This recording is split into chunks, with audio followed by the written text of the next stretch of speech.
మన నిజామాబాద్ లో కేవలం 6,550 రూపాయలకి స్వచ్ఛమైన నీటి సర్వీస్ ని Cygnus SR aqua solution AMC services అందిస్తోంది. నిజామాబాద్ నగరంలో ఒక సంఘటన మొత్తం కూడా మహిళలందరూ కూడా కంప్లైంట్ చేసినటువంటి విషయం. బాధితురాలు ఉన్నారు, బాధితులందరూ కూడా ఆమె బీజేపీ నాయకురాలు తమను మోసం చేసింది, ఆర్థికంగా కూడా దాదాపు ₹1,00,00,000 టోకరా వేసిందని చెప్తున్నారు. అసలు ఏం జరిగింది అనే అంశం పైన బాధితులు ఉన్నారు, వాళ్ళతో మాట్లాడే ప్రయత్నం చేద్దాం. చెప్పండి, అసలు ఏం జరిగిందమ్మా?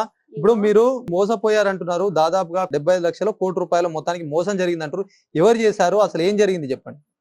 ఇగో మా కోడలు మామ అనుకుంటా ఆయన దగ్గర మొత్తం డబ్బులు లాగేసుకున్నది. 25 లక్షలు తీసుకున్నది. ఇప్పుడు ఇయ్యమంటే ఇస్తలేదు. మేము ఇద్దరము పిచ్చోళ్ళ లెక్క చేతగాని టైంలో కూడా మేము ఏం తినాలి, ఎట్లా ఉండాలి చెప్పు నాయన. మరి మేము మీ కోడలు అంటే ఎవరు? మా బావ కోడలు నీలిమ. ఆమె ఏం చేస్తుంది, ఎవరు అసలు నీలిమ? ఏం చేస్తుంది, బీజేపీలో తిరుగుతున్నా, నేను కౌన్సిలర్ గా గెలుస్తా అని చెప్పి తీసుకున్నది పైసా. మాది మీ దగ్గర తీసుకున్నదా? మా ఆయన దగ్గర మా సార్ దగ్గర తీసుకున్నది. తీసుకొని ఇప్పుడు ఇయ్యమంటే ఇస్తలేదు. మీరు టౌన్ గిట్ట పోతే నేను ఇయ్య, మీకు ఒక్క పైసా ఇయ్యానన్నది. మాకు కొడుకులు ఉన్నారు, మా కొడుకులు కూడా మమ్మల్ని అడుగుతారు కదా. ఇద్దరం మేము పక్షిలోలే పంచకు కూర్చుంటున్నాం. తెల్లని దాకా నిద్ర వస్తలేదు, పొద్దున్న దాకా సేన్ పడతలేదు. మాకు పిచ్చోళ్ళ లెక్క తిరుగుతున్నాం. ఒక్క పైసా లేదు. ఇప్పుడు తిందామంటే మాకు ఎట్లా వెళ్ళాలి? శాతగాని టైంలో కష్టం చేసుకున్నాం, పక్క పెట్టుకున్నాం, అంతా మాకు ఇచ్చి కూర్చున్నాం. ఇప్పుడు అమ్మా, ఇప్పుడు మీరందరూ వచ్చిర్రు, మీరు నాయకుల చుట్టూ తిరిగిర్రు, పోలీస్ స్టేషన్ చుట్టూ తిరిగిర్రు, మరి మీరందరు కలిసి వాళ్ళ ఇంటి దగ్గరికి వెళ్ళి వాళ్ళకి ఏమైనా అడిగిర్రా? మాకు ఇట్లా చాలా మంది జమ వెళ్తే నేనే వెళ్ళిన సార్. వాళ్ళ భర్త తీసుకున్నాడు కదా, భార్య సపోర్ట్ చేస్తలేదు. ప్రతిసారి 5 ఏళ్ల నుంచి ఈ 2 నెలలు అంటే అమ్మా ఇక అయ్యేటట్టు లేదు. నేను మొత్తం కూరుకపోయినా. నా ఇంట్లో నేను దొంగనైపోయినా తెలుసా. ఈరోజు నా పిల్లల దృష్టిలో, నా భర్త దృష్టిలో నేను ఫేస్ చేసుకోలేకపోతున్నా. నేను చేసిన తప్పు ఏంటంటే, నా ఇంట్లోనే నేను చెప్పకుండా బంగారం తీసుకుపోయి పెట్టిన చూడు, అది నేను చేసిన తప్పు. దానికి ఈరోజు నేను అనుభవిస్తున్నా. మీ బాధ అర్థమైంది. మీరందరూ కలిసి అక్కడికి వెళ్ళి అడిగితే ఏమంటారు? అంటే ఒకరు వెళ్ళకుండా ఒకరు వెళ్తున్నారా? వీళ్ళందరూ ఆమెకి ఇచ్చినాము కానీ మేము భర్తకి ఇచ్చినాం అన్న ధైర్యం ఉండే సార్. ఆ ధైర్యంతోనే నేను ఇంటికి వెళ్తే, నేను మీ ఇంటికే రాలేదని అంటుండు తను. నేను మీ ఇంటికే రాలేదు అంటే నేనన్నా అయ్యా అట్లెట్లా నువ్వు రాలేదని అంటున్నావు, నువ్వే వచ్చినావు కదా వినయ్ అంటే, నేనెప్పుడు వచ్చినా? నువ్వు కోడలు పెళ్లి అన్నారు, బంగారం పెట్టేది ఉందన్నారు, అంటే నీకు సాయం చేసినందుకు ఇట్లా చేస్తావా అంటే, ఏమో ఇట్లా అంతా గేట్ కి తాళం వేసుకున్నాడు లోపటి నుంచి. నేను లోపలికి ఇవ్వకుండా. ఒక్కటే సార్, నేనేమంటున్నా అంటే, సింగిల్ గా ఇప్పుడు ఈమె వెళ్ళింది అంటే కూడా వాళ్ళే చేసుకుర్రు. వచ్చేటట్టు కూడా కేసు పెట్టిండ్రు, అది చేసిండ్రు, ఇది చేసిర్రు. కాబట్టి ఈమె పోయి అడిగింది. ఎందుకు అంటే వాళ్ళే కేసు పెట్టి, మా హస్బెండ్ కి తెలియకుండా నేను కడతా పోయినా కదా. ఒక 1 ఇయర్ బ్యాక్ నాతో అయితలేదని చెప్పి నేను, ఆయనకు తెలిసింది. ఎట్లా తెలిసింది?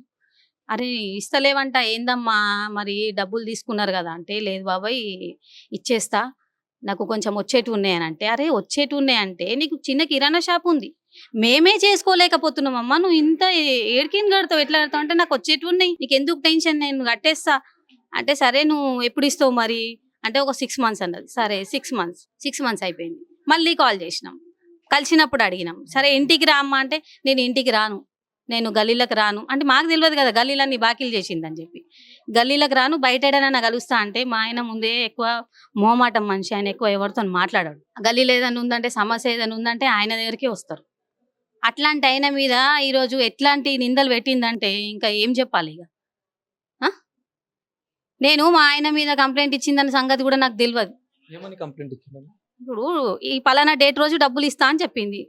పలానా డేట్ రోజు డబ్బులు ఇస్తానంటే జస్ట్ నార్మల్గా మనం కాల్ చేయమా? ఇప్పుడు నువ్వు ఇస్తా అంటేనే కదా నేను వేరే వాళ్ళకి మాట ఇస్తా. అరే నా దగ్గరికి నేను ఎవరికైతే ఇప్పించినో ఆమె డేట్ రోజు ఇచ్చేస్తానన్నది, నేను ఇచ్చేస్తానంటే వాళ్ళు ఫోన్ చేయడం, నేను ఈమెకి ఫోన్ చేయడం, మనం 100 ఫోన్లు చేయని ఆమె అస్సలు పట్టించుకోదు. అరే నేను చచ్చిపోయే పరిస్థితులున్నా ప్లీజ్ రిక్వెస్ట్ ప్లీజ్. అయితే ఆమె ఏం చేసింది అన్నమాట.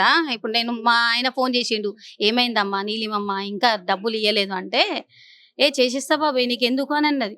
మహబూబ్ నగర్ వెళ్ళింది, ఎప్పుడు వచ్చిందో తెలియదు. పోయాడ పోలీస్ స్టేషన్లో కూర్చుండి నన్ను హరాస్మెంట్ చేస్తుండు 3 months నుంచి. నన్ను ఆడికి రమ్మంటుండు, ఈడికి రమ్మంటుండు. నేను డబ్బులే ఇచ్చేది లేదు అసలు. నేను అలా భార్యకి 4 లక్షలు కట్టేసిన, గోల్డ్ ఇచ్చేసినానంటే పిచ్చిదాన్ని. నేను నా గోల్డ్ పెట్టినా సార్. నేను ఇప్పుడు ప్రెజెంట్ వాళ్ళందరూ ఎక్కడ ఉంటున్నారమ్మా? ఇప్పుడు ఎవరైతే పుష్పాంజలి అపార్ట్మెంట్ లో ఉంటున్నారు.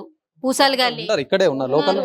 అయితే మేమేమన్నామంటే అరే జాగు మేము ఇన్ని రోజులు ఏం ధైర్యంతో ఉన్నామంటే వాళ్ళకి సొంత ఇల్లు ఉంది కదా, జాగు ఉంది కదా, ఏడికి పోతారు, ఎలాగుంటే రేపు ఇచ్చేస్తుండొచ్చు అని. ఇప్పుడు ఎట్లా అయిపోయిందంటే మేము మాట్లాడేందుకు పోతే ఎవరు సలహా ఇచ్చిరో ఇప్పుడు సరే, తెలియదు. ఓకే ఓకే, ఇప్పుడు ఇంత మంది నేను వాళ్ళ ఉన్నారమ్మా. భర్తను తిట్టినా అని చెప్పి నా మీదనే ఉల్టా కంప్లైంట్ పెట్టింది. మేము మీ సమస్య ఏదైనా ఉందో ఆ సమస్య కూడా అందరికి తెలిసే విధంగా మేము చేస్తాము. ఇప్పుడు మీరు అందరు కలిసి ఇప్పటివరకు వెళ్ళలేదు. నేను ఒక్కదాన్నే వెళ్ళిన, నేను వెళ్తేనే నాకు కేసు పెట్టింది కదా, భర్తను తిట్టింది అని. అందరు భయపడి ఎవరు పోతలేరు. ఇది చూడొచ్చు, మొత్తం కూడా ఒకరికి తెలియకుండా ఒకరు దాదాపుగా కూడా కొన్ని లక్షల వరకు కూడా ఇది అంతా కూడా ప్రాసెస్ జరిగింది. మొత్తం బంధువులు కావడంతో కూడా ఇచ్చామని చెప్పేసి మొత్తం చెప్తున్నారు. వాళ్ళ వర్షంలో కూడా వాళ్ళ బాధలు ఒకసారి మనం ఏంటి అనేది కూడా ఎక్స్ప్లెయిన్ చేసినటువంటి పరిస్థితి. మొత్తానికి కూడా వాళ్ళకు బాధితులకు న్యాయం జరగాలని చెప్పేసి ఇప్పటికే పోలీసుల చుట్టూ కానీ పార్టీ ఎవరైతే ఉన్నారో పార్టీ అధ్యక్షుల చుట్టూ సైతం తిరుగుతున్నారు. ఏదేమైనప్పటికీ కూడా ఎంతో కొంత వాళ్ళకు న్యాయం జరగాలని చెప్పేసి బాధితులు అయితే కోరుతున్నటువంటి పరిస్థితి. కెమెరా పర్సన్ జగదీష్ తో శ్రీనివాస్, సుమన్ టీవీ, నిజామాబాద్.